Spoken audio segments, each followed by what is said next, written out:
أشهد أن لا إله إلا الله وحده لا شريك له وأشهد أن محمدًا عبده ورسوله أما بعد فأعوذ بالله من الشيطان الرجيم بسم الله الرحمن الرحيم. Imaginez un homme seul, couvert de poussière et de blessures. À Taïf, une foule en colère vient de le lapider. Un ange lui offre la revanche. Si tu leur donnes, j'écrase cette ville entre deux montagnes. Mais l'homme lève les yeux vers le ciel et répond: j'espère plutôt qu'Allah fera sortir d'entre eux une progéniture qui l'adorera, seul, sans rien lui associer. Cet homme, c'est notre bien-aimé prophète, le sceau des prophètes, Hazrat Muhammad sallallahu alayhi wa sallam. Quel niveau de moralité faut-il avoir pour opposer la miséricorde à la violence? C'est cette grandeur de caractère que je vous invite à retrouver aujourd'hui et à le redécouvrir. Tout d'abord, je me suis demandé que signifie la moralité. D'après le grand dictionnaire de la langue française, le grand Robert, la moralité, c'est le caractère moral, la valeur au point de vue éthique. Autrement dit, la moralité est notre boussole intérieure. Elle rassemble les principes et les valeurs telles que l'honnêteté, la bienveillance et la justice.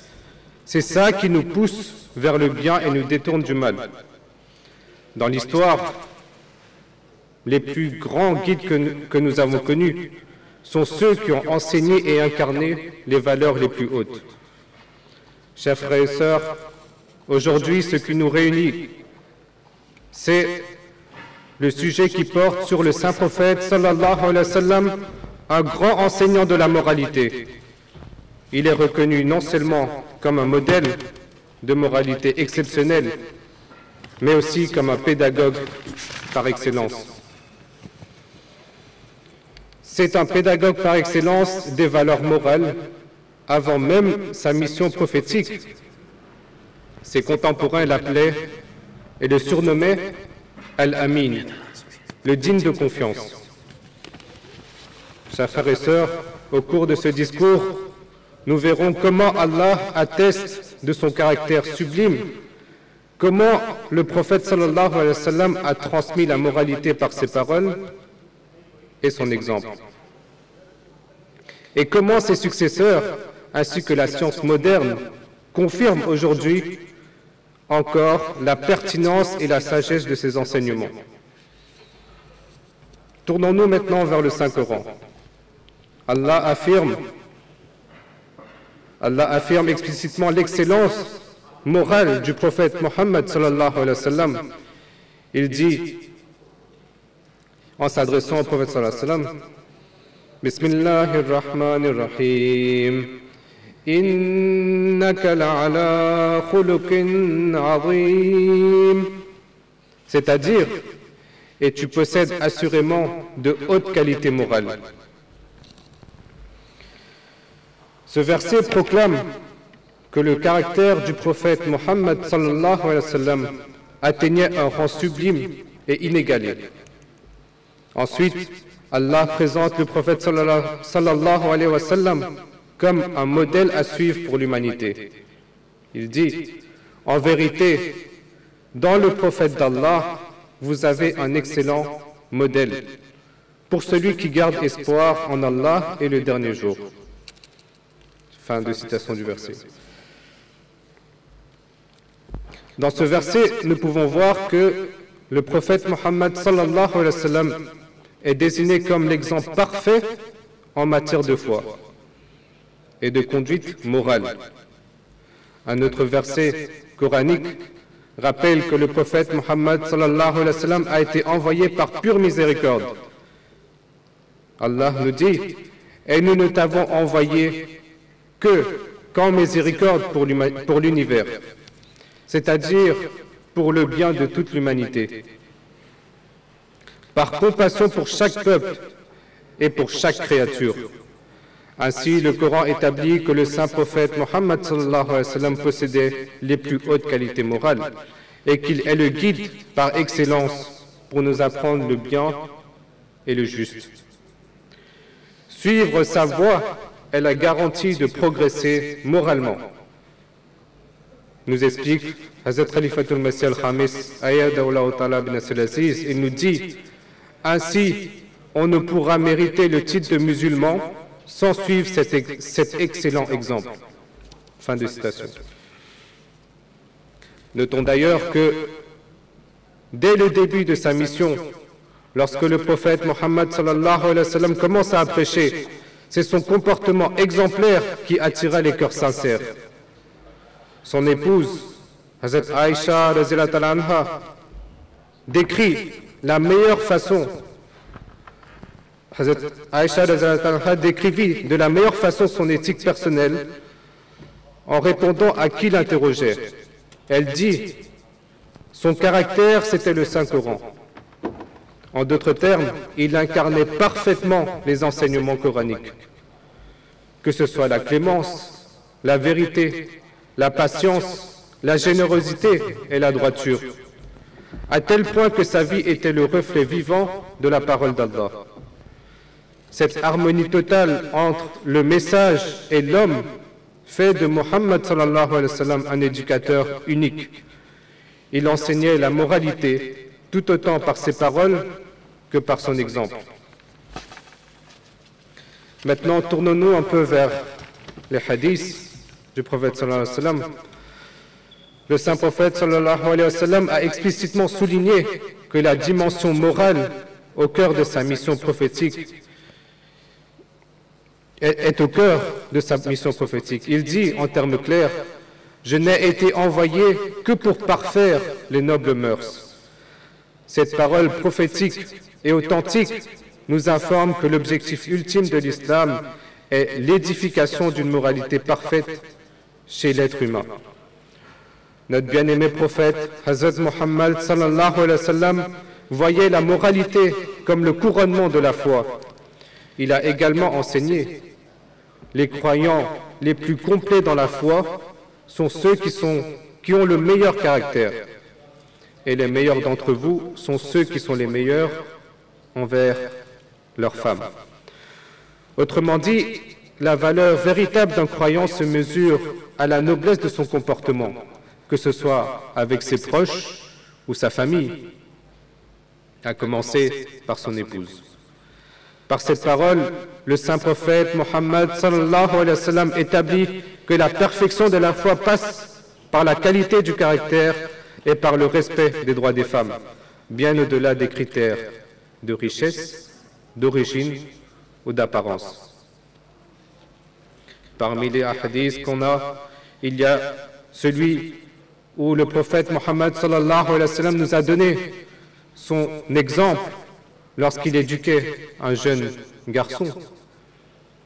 Il dit, « Ô mon garçon, prononce le nom d'Allah, c'est-à-dire dis Bismillah, mange avec ta main droite et mange ce qui est devant toi. » Dans ce tout petit hadith qu'on a, on peut tirer une très grande conclusion de sa manière de transmettre son message. En corrigeant avec douceur les manières d'un jeune homme qui tendait la main dans tous les sens pour se servir, le prophète sallallahu alayhi wa sallam lui a enseigné trois principes. Premièrement, se rappeler d'Allah avant de manger, observer une bienséance et une hygiène en utilisant la main droite pour se nourrir et faire preuve de modération en se servant devant soi. Ce petit conseil prophétique condense de grandes valeurs. Premièrement, la conscience spirituelle, même dans les actes quotidiens, la propreté et la décence à table, ainsi que la discipline et le contentement. Sur le plan éthique et même sanitaire, on sait qu'aujourd'hui, se laver les mains avant le repas est essentiel pour éviter la transmission des microbes. À l'époque du prophète sallallahu alayhi wa sallam, il était recommandé de réserver la main droite aux actions nobles, c'est-à-dire manger, saluer, écrire, et la main gauche aux tâches d'hygiène personnelle.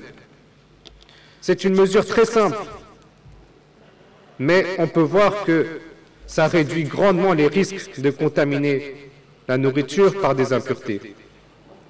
Cet exemple montre comment les enseignements du prophète sallallahu alayhi wa sallam allient propreté physique et pureté morale.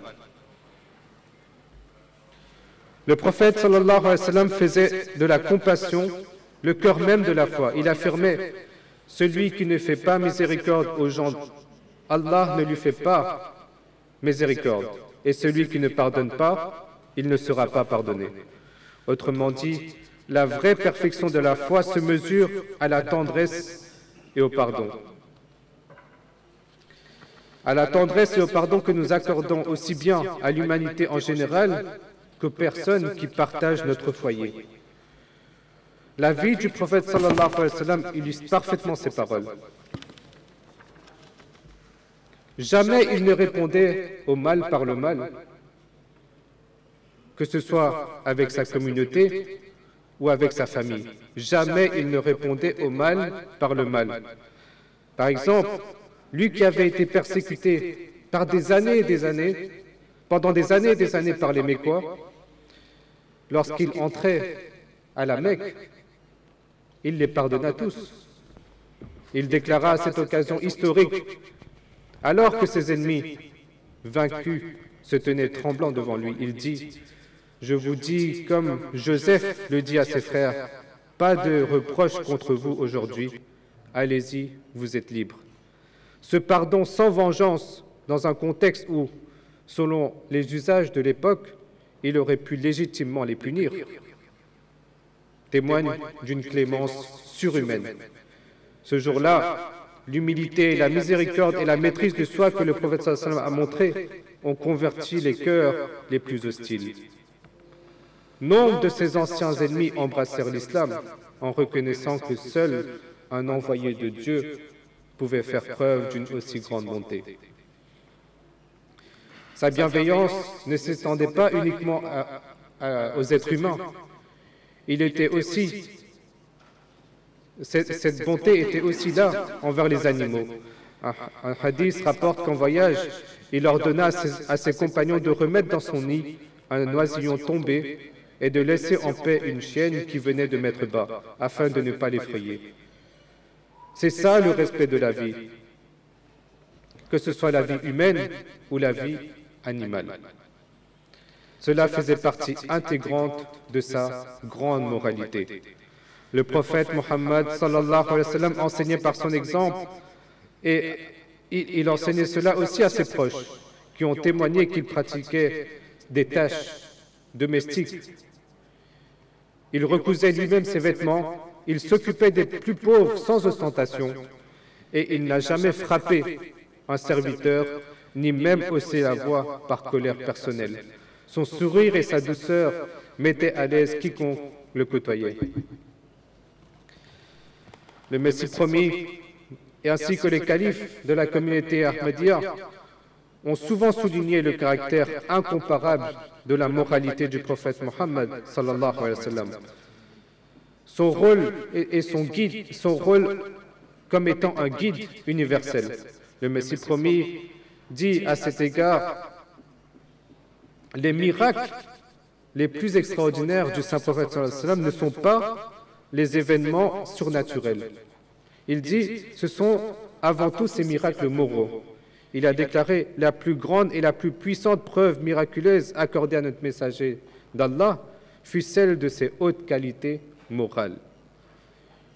En citant le verset coranique que j'ai cité avant cela, tu es d'une moralité éminente. Il ajoute ensuite, en disant que ce miracle de la moralité se dresse au tout premier rang, sans parallèle dans l'histoire du monde. Il ne sera jamais égalé jusqu'à la fin des temps. Selon le Messie promis, surpasser quelqu'un par des phénomènes extraordinaires est toujours sujet à contestation ou explication. Mais surpasser toute l'humanité en moralité parfaite, voilà un miracle incontestable. Aucune personne de mauvaise foi ne peut trouver à redire à la noblesse de caractère. La vie du saint prophète sallallahu alayhi wa sallam brille d'une lumière morale à nul autre pareil, dans laquelle même ses détracteurs les plus farouches n'ont pu déceler de défauts. C'est-à-dire, même ses ennemis n'ont pas pu contester qu'il avait de haute qualité morale. Le calife de la Jamaat, Hazrat Khalifatul Masih al-Khamis, Hazrat Khalifatul Masih al-Sani, Hazrat Mirza Bashiruddin Mahmoud, il dit dans la vie du prophète, à propos de la moralité du saint prophète, il dit qu'il était un modèle sublime de conduite.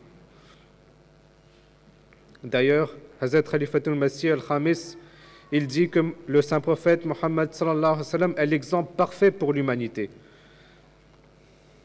Voilà un peu ce que les califes de la communauté Ahmadiyya ont dit à propos de la haute moralité du saint prophète Mohammed sallallahu alayhi wa sallam. Maintenant, je vais passer à la dernière partie de mon discours où j'ai essayé de faire le lien entre les moralités et tout ce que le prophète sallallahu alayhi wa sallam nous a enseigné et ce que la science à l'heure actuelle nous dit. Par exemple, on sait qu'il faut manger avec la main droite. Je me suis posé la question pour aller voir pourquoi, qu'est-ce que cela apporte comme bienfait. On a par exemple le fait que cela limite la contamination bactérienne. Il y a le principe d'hygiène, de se laver les mains avant de manger, etc. C'est des petites choses qui nous montrent que, en effet, ce que le prophète sallallahu alayhi wa sallam nous a enseigné, cela est aussi bénéfique au niveau de la science. Je vais maintenant passer à un autre exemple. Les postures de la prière et leurs bienfaits physiques et mentaux. La prière, la salat, n'est pas qu'une simple invocation spirituelle. C'est aussi une série de mouvements du corps, que ce soit l'inclinaison, la prosternation, la position assise répétée plusieurs fois. Des études scientifiques récentes se sont penchées sur l'impact de ces postures spirituelles, que ce soit sur la santé, etc. Les résultats sont étonnants. Les études scientifiques confirment que les postures de la prière musulmane améliorent l'équilibre, soulageant les douleurs et favorisent la détente physique et mentale. En particulier la position de la prosternation complète, c'est-à-dire quand on est dans le sajda. Lorsque le fidèle pose son front, ses mains, ses genoux et ses orteils au sol, cela est très bénéfique. Des chercheurs en psychologie ont montré qu'elle augmente le flux sanguin cérébral, c'est-à-dire l'apport du sang oxygéné vers le cerveau, ce qui peut soutenir les fonctions cognitives.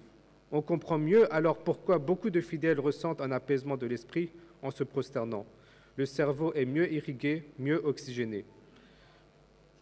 Des chercheurs de l'université Binghamton aux États-Unis ou des centres médicaux en Malaisie, entre autres, ont publié que l'enchaînement de la salat peut servir de thérapie douce pour les personnes souffrant de douleurs chroniques au dos ou aux genoux et qu'il améliore l'équilibre postural chez les personnes âgées. La convergence entre ces découvertes et la pratique spirituelle établie par le prophète sallallahu alayhi wa sallam est saisissante. Cela illustre que l'islam, en orientant les fidèles vers des pratiques saines, rejoint la science du bien-être, sans l'avoir recherché explicitement. Les postures enseignées par le prophète sallallahu alayhi wa sallam contiennent des trésors méconnus pour la santé. Il y a d'ailleurs un célèbre hadith. Maintenant, je vais passer au prochain point, sur le fait de se lever tôt. Le saint prophète sallallahu alayhi wa sallam était connu pour commencer sa journée très tôt, avant l'aube, pour la prière de Fajr. Il encourageait de tirer bénéfice des heures matinales. Par exemple, il a fait cette prière pour sa communauté. Il dit « Ô Allah, bénis pour ma umma ces matinées ». Cela indique que le travail accompli tôt porte plus de fruits. De nos jours, la science s'est intéressée De nos jours, la science s'est intéressée aux efforts de chronotype, c'est-à-dire se lever tôt ou se coucher tard. Une étude de 2022 par des chercheurs de l'université Rutgers et de l'hôpital de Pennsylvanie a montré que les personnes qui ont un chronotype matinal, celles qui se lèvent et se mettent en activité de bonne heure, ont tendance à avoir un risque plus faible de maladies cardiovasculaires et métaboliques. Tous ces éléments, que ce soit s'asseoir pour boire, modérer son appétit et manger proprement, prier en bougeant son corps, se lever tôt, sont autant de pratiques prophétiques, c'est-à-dire la sunna, qui témoignent que l'islam n'est pas qu'une religion de rites désincarnés, mais une voie de vie soucieuse du bien-être global de l'être humain. Évidemment, le premier but du prophète sallallahu alayhi wa sallam, en inculquant ses habitudes, était spirituel et moral. Par exemple, ne pas gaspiller la nourriture et respecter la bénédiction qu'elle représente, faire preuve de la discipline et de propreté qui sont la moitié de la foi. Tout cela nous amène à la conclusion que cela était moralement bon et physiquement bon. Pour conclure, avant cela, j'aimerais juste attirer l'attention des membres de la communauté sur un point qui me semblait important, c'est-à-dire la prière. La prière, elle a été prescrite à des moments bien déterminés par Allah. Le fait de prier à l'heure n'est pas seulement une obligation rituelle, c'est aussi une discipline spirituelle qui structure la journée, renforce la constance et favorise même, selon la psychologie moderne, la santé mentale et le bien-être. Certains ont pris l'habitude de rattraper toutes leurs prières en fin de journée. Mais cela fait perdre la bénédiction et la beauté de chaque prière à son moment. Il ne s'agit pas d'un simple détail, prier à l'heure, c'est accorder la priorité à notre lien avec Allah, avant tout impératif. C'est un petit rappel, mais parfois les plus simples sont les plus nécessaires. Chers auditeurs, en parcourant la vie et les enseignements du saint prophète Mohammed sallallahu alayhi wa sallam, nous avons pu apprécier à quel point il fut et demeure un grand enseignant de la moralité. Ses paroles, ses actions, son caractère témoignent d'une perfection morale rare, reconnue même par ses ennemis. Il a élevé l'humanité en prêchant l'amour, la justice, la modestie, le pardon, et en les mettant lui-même en pratique dans les situations les plus éprouvantes. Il a transformé les cœurs brutaux de son époque en cœurs compatissants et droits, par la seule force de son exemple et de sa prière. Nous aussi, hommes et femmes du XXIe siècle, pouvons puiser à cette source inépuisable d'enseignement. Dans un monde souvent en crise de valeurs, le modèle du prophète Mohammed sallallahu alayhi wa sallam brille comme un phare. Nul besoin d'être musulman pour reconnaître la sagesse d'un homme qui disait « Le meilleur d'entre vous est le meilleur envers les autres ». Ce message universel résonne toujours. Permettez-moi de conclure avec un rappel puissant du Messie promis. Il dit « Le miracle moral du saint prophète sallallahu alayhi wa sallam n'a pas d'égal et ne sera jamais surpassé. Cela signifie que la plus grande preuve de la véracité de Mohammed sallallahu alayhi wa sallam, c'est son caractère d'excellence absolue. À notre échelle, si nous adoptons ne serait-ce qu'une fraction de ces vertus, que ce soit la sincérité, la générosité, la patience et l'empathie, nous verrons un changement radical et miraculeux dans nos vies et dans la société. Le saint prophète sallallahu alayhi wa sallam nous a montré la voie, à nous de la suivre pour devenir de meilleures personnes. C'est là, en définitive, le but de toute la Jalsa Salana et de tout discours spirituel. Nous inspirer à nous réformer selon le modèle prophétique. Souvenons-nous de ceci, le prophète de l'islam a dit « J'ai été envoyé pour parfaire les nobles mœurs ». Puissons-nous prendre à cœur ce mandat et travailler chaque jour pour parfaire notre propre moralité, à l'école de ce maître inégalé. C'est ainsi que nous honorerons véritablement le saint prophète Mohammed sallallahu alayhi wa sallam et que nous contribuerons à la paix et à la réconciliation dans le monde. Que Dieu nous aide à incarner ces valeurs sublimes qu'il a enseignées par l'exemple du saint prophète Mohammed sallallahu alayhi wa sallam, miséricorde pour toute l'humanité. Amin. Jazakallah. Salam alaikum.